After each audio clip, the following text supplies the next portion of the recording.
Assalamualaikum warahmatullahi wabarakatuh.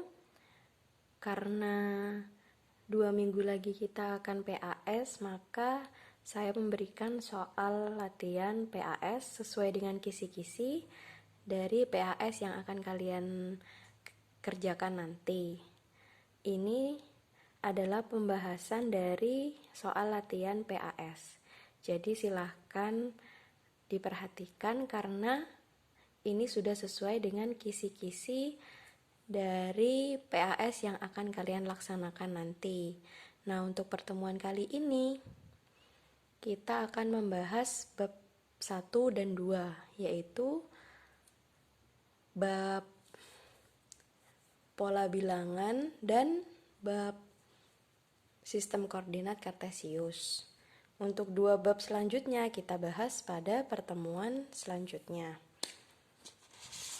Nah, untuk nomor 1, perhatikan gambar konfigurasi objek berikut. Ini ada beberapa gambar. Banyak segitiga pada pola ke-8 caranya adalah gimana? Caranya kita hitung dulu untuk segitiganya. Nah, untuk ini kan segitiganya berjumlah 1. Kemudian yang ini segitiganya berjumlah 1, 2, 3, 3. Kemudian yang ini segitiganya berjumlah 1, 2, 3, 4, 5.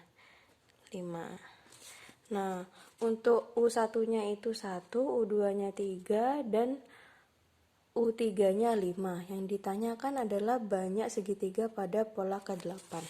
Pola ke-8 itu kan berarti U8 ya. U8-nya berapa? Nah, kita bisa menggunakan rumus UN. Rumus UN itu sama dengan A plus N min 1 dikalikan dengan B. Nah, karena yang ditanyakan U8, jadi di sini tulis U8. A-nya berapa? A-nya kan adalah suku pertama, berarti A-nya adalah 1. Kemudian N min 1, N-nya berapa? N-nya 8 dikurangi 1. Nah, sekarang bedanya berapa? Untuk 1/3 ini berapa bedanya? Bedanya 2 ya. Kemudian 3/5 berapa bedanya? 2 juga. Berarti bedanya adalah 2. Kita tinggal hitung saja.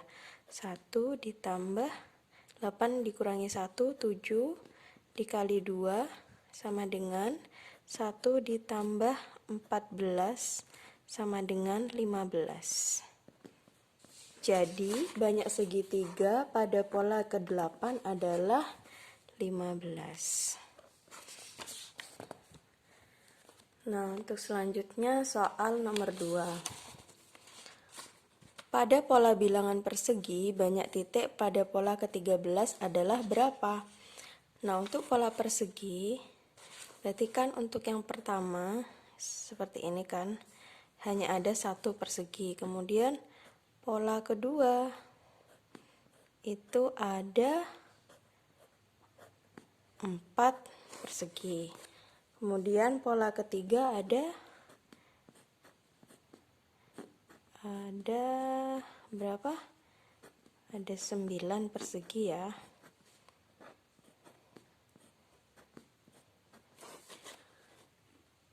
Ada 9 persegi. Ini soalnya pada pola persegi banyak persegi pada pola ke-13 adalah gitu ya, bukan titik ya. Jadi di sini kan ada 1, di sini ada 4, ini ada 9. Nah, jika dilihat berarti untuk pola 1 ini kan 1 kuadrat. Kemudian pola 2, 2 kuadrat. Pola ketiga, 3 kuadrat.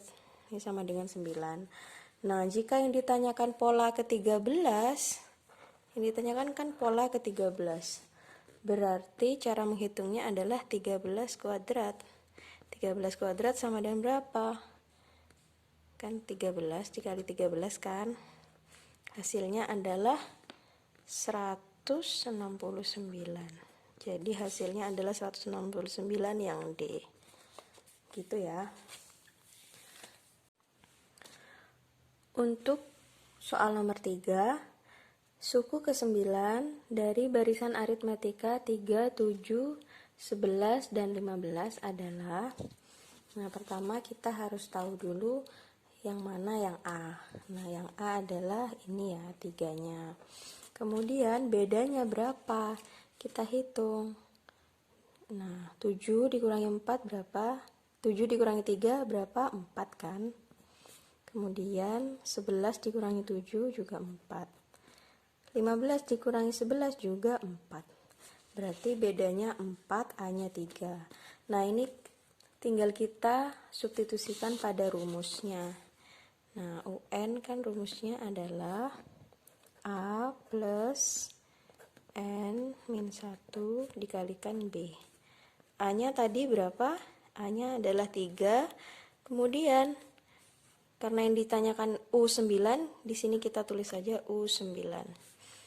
Nah, N-nya berapa? N-nya kan 9 dikurangi 1. Untuk B-nya 4. Nah, ini kita tinggal hitung saja. 3 ditambah 9 dikurangi 1, 8 dikali 4.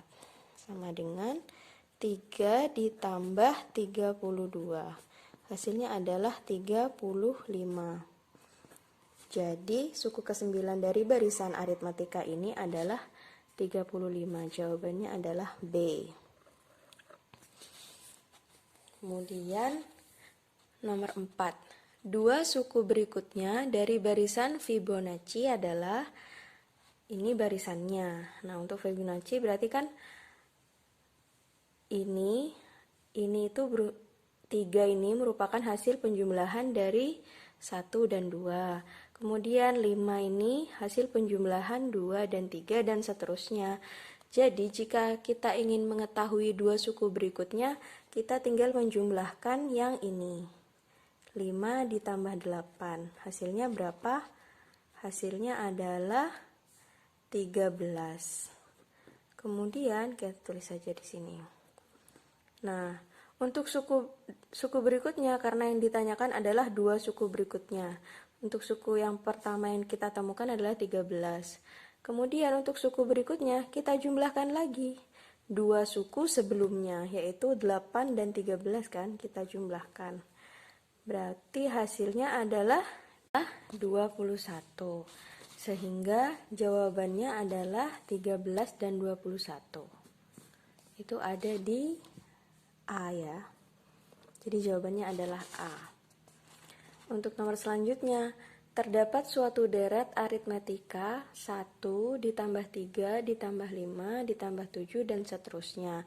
Jumlah 8 suku pertama atau S8 itu adalah gimana caranya? Nah, ini kita bisa menggunakan rumus, yaitu rumusnya adalah Sn sama dengan N per 2 dikalikan dengan A ditambah UN. Nah, ini kita bisa jabarkan lagi menjadi N per 2 A ditambah, rumusnya UN adalah A plus N min 1 dikali B. Sehingga sama dengan N per 2 dikalikan dengan A plus A kan 2A ditambah ini tetap N min 1 kali B. Nah, rumusnya ini. Jadi kita tinggal substitusikan saja. Nah, yang dicarikan adalah S8. S8 sama dengan N-nya kan 8, jadi 8 per 2. 8 per 2 dikali 8 per 2 dikali A-nya adalah 1. Jadi 2 dikali 1 ditambah N-nya adalah 8 min 1. Bedanya berapa? Bedanya adalah ini kan 3 dikurangi 1, 2. Ini 5 dikurangi 3, 2 juga. Kemudian 7 dikurangi 5 juga 2. Jadi bedanya adalah 2. Ini kita tinggal hitung saja. 8 dibagi 2 kan 4. 2 dikali 1, 2. Ditambah 8 dikurangi 1, 7 dikali 2. sama dengan 4 dikali 2 ditambah 14. Kemudian 4 dikali 16. 4 dikali 16 berapa? Kita hitung saja. 16 dikali 4. 4264. Berarti hasilnya adalah 64. Jadi jumlah 8 suku pertama atau S8 dari deret aritmatika ini adalah 64. Jawabannya di C. Untuk selanjutnya nomor 6. Seorang petani menanam pohon apel pada 6 petak kebun yang dimilikinya. Pada petak pertama ia menanam 8 pohon apel, petak kedua 18 pohon apel, dan pada petak keempat yang lain ditanami masing-masing 16, 20, 24, dan 28 pohon apel. Barisan aritmatika yang sesuai dengan kondisi di atas adalah, jadi kita tinggal tuliskan saja, kan ada 6 petak kebun. Nah, pada petak pertama ia menanam 8, berarti pertama itu 8. Kemudian petak kedua 12, berarti 12.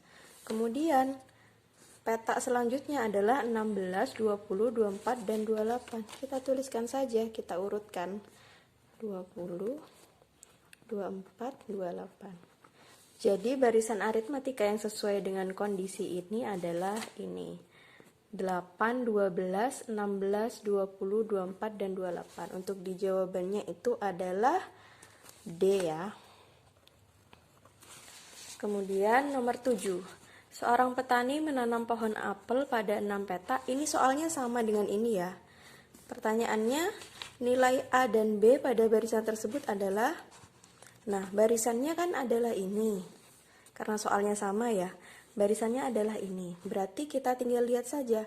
A-nya berapa? A-nya adalah 8. 8 ini adalah A. Kemudian bedanya berapa?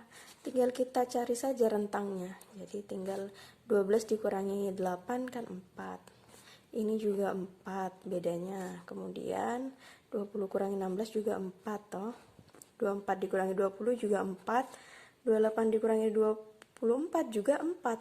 Jadi bedanya adalah 4. Jadi A-nya adalah 8 dan bedanya adalah 4. Jadi jawabannya adalah yang A-nya 8, B-nya 4. Berarti C ya.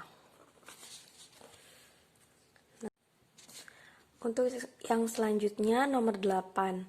Budi sedang menumpuk kursi yang tingginya masing-masing 90 cm. Tinggi tumpukan 2 kursi adalah 96 cm. Dan tinggi tumpukan 3 kursi adalah 102 cm. Tinggi tumpukan 10 kursi adalah, berarti kita tentukan dulu barisan aritmatika yang cocok dengan kondisi ini kan ya. Berarti untuk yang pertama kan 90. Kemudian tumpukan 2 kursi 96 dan tumpukan 3 kursi adalah 102 dan seterusnya. Yang ditanyakan tinggi tumpukan 10 kursi. Berarti kan yang ditanyakan adalah U10-nya ya. Nah, caranya sama, kita bisa menggunakan rumus ya. Jadi rumusnya adalah UN sama dengan A plus N-1 dikali B.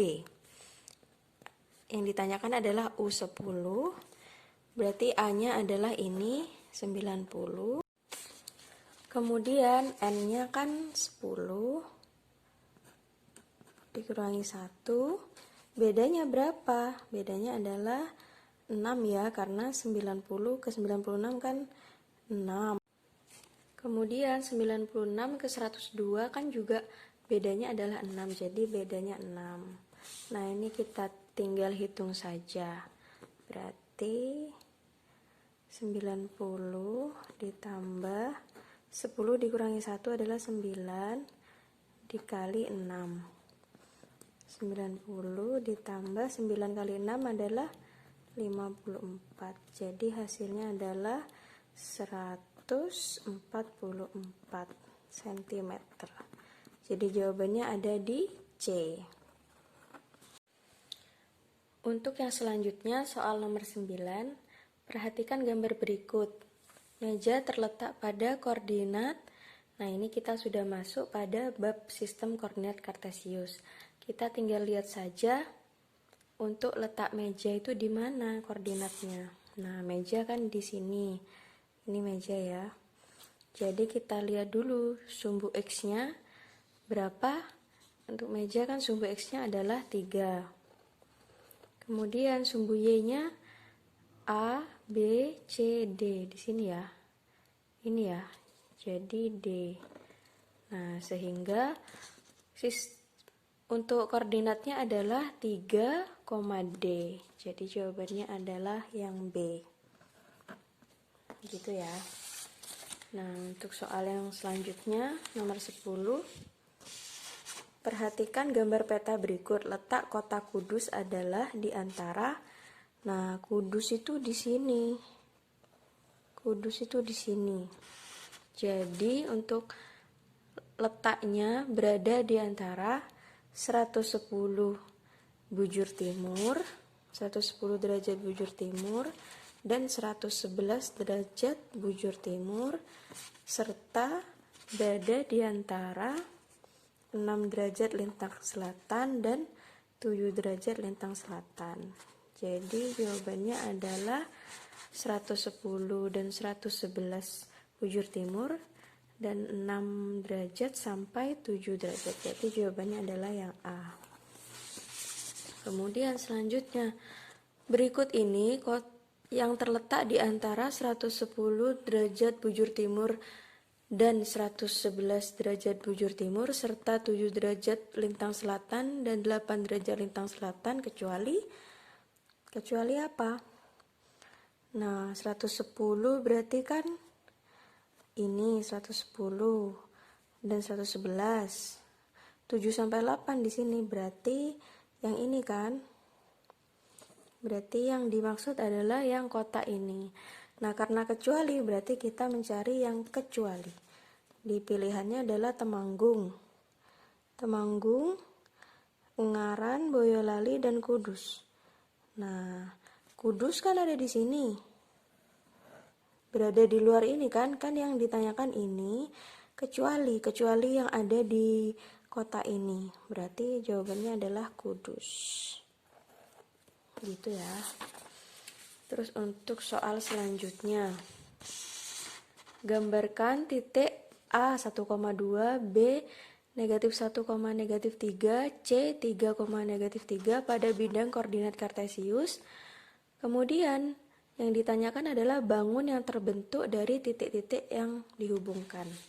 Nah, berarti kita gambar pada bidang koordinat kartesius. Ini saya sudah mempunyai bidang koordinat kartesiusnya. Untuk yang pertama kita gambarkan dulu 3 titik yang diketahui. Titik yang pertama adalah 1,2. Berarti X-nya 1, Y-nya 2. Berarti ada di sini. Ini titik A. Kemudian titik B-nya negatif 1, negatif 3. Negatif 1 di sini. Negatif 3 di sini. Berarti kita hitung negatif 1, negatif 2, negatif 3. Berarti titik B-nya berada di sini.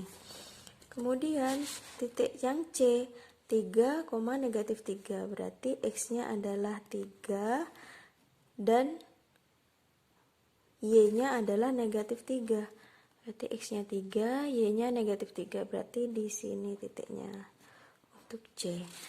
Nah, ini kita diminta untuk menghubungkan 3 garis ini. Kita hubungkan saja.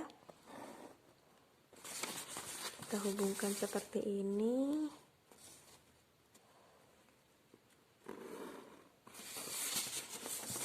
Kemudian satu lagi. Nah, ini sudah terhubung. Pertanyaannya adalah bangun yang terbentuk dari titik-titik yang dihubungkan adalah apa? Ini bangun apa? Ini adalah bangun segitiga. Berarti jawabannya adalah yang A. Gitu ya. Selanjutnya nomor 13. Perhatikan gambar bidang koordinat kartesius berikut. Koordinat titik C terhadap titik asal adalah kita tinggal lihat titik C. Titik C di sini. Kita hubungkan ke bawah untuk mencari X-nya. Ternyata X-nya adalah 1. Kemudian untuk Y-nya kita hubungkan ke garis ini. Y-nya juga 1, berarti koordinatnya adalah X, Y. X, Y, berarti X-nya 1, Y-nya 1. Sehingga hasilnya adalah 1,1. Gitu ya.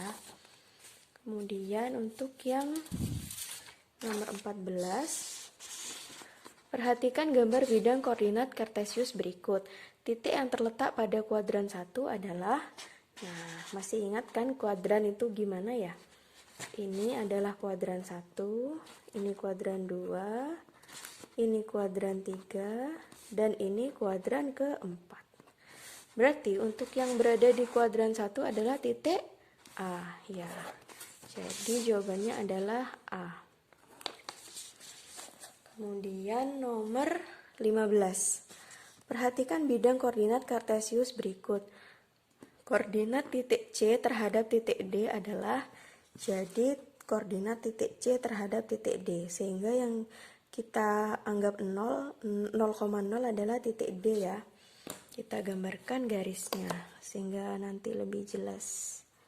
Jadi ini yang kita anggap menjadi titik 0,0-nya.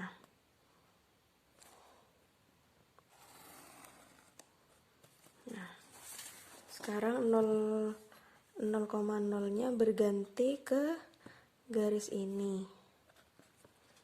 Ini X, Y.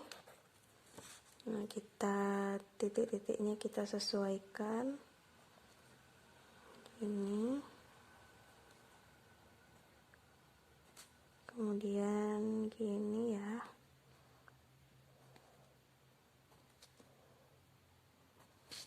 Kemudian untuk yang Y-nya juga kita sesuaikan. Kita samakan dengan garis semula ya. Di sini. Jadi titik C ini berada di, untuk X-nya itu kita tarik garis ya.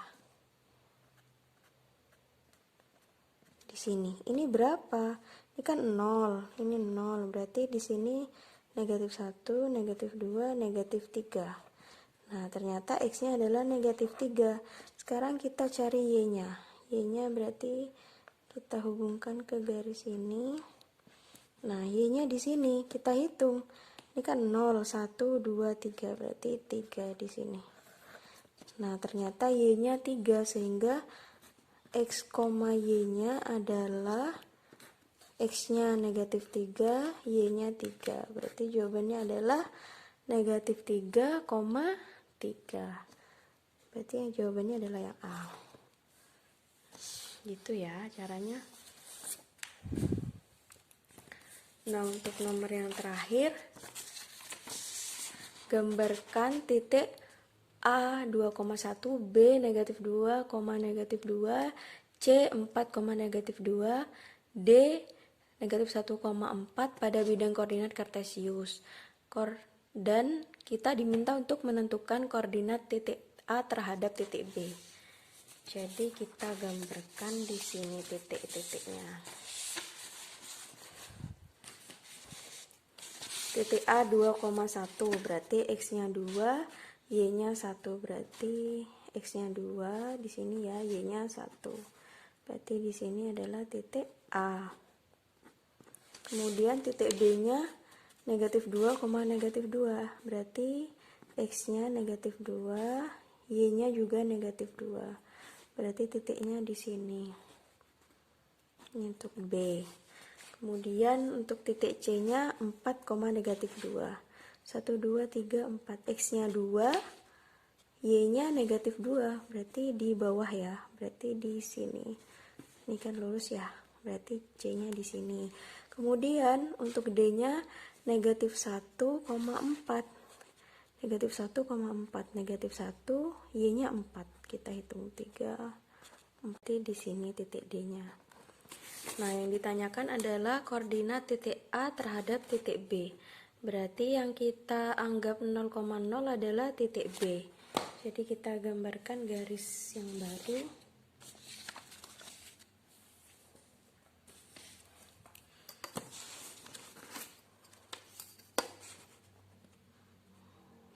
Kita gambarkan garis yang baru di titik B karena nanti titik B-nya akan menjadi 0,0 ya. Jadi seperti ini. Seperti ini.